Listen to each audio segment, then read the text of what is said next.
បងថ្ងៃនេះមកជួយឈុតសពតមកជួយឈុតសពតមកសាច់យូរតុនដូចស្លាយចាំមក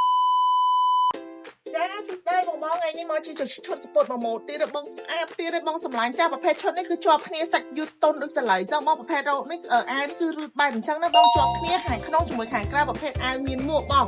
ប្រើអាវនេះជាមួយខោកបូចសពតកបូចខ្លីក៏ស្អាតដែរបងសម្លាញ់ណាមានសាយជូរមក2គីឡូ60ដល់100គីឡូបងសម្លាញ់ចាអញ្ចឹងសម្រាប់សពតនេះគឺបានចេះបងនេះសពតគេតាមវ៉ាល់តិចៗណាបងណាអត់វ៉ាល់ខ្លាំងទេបង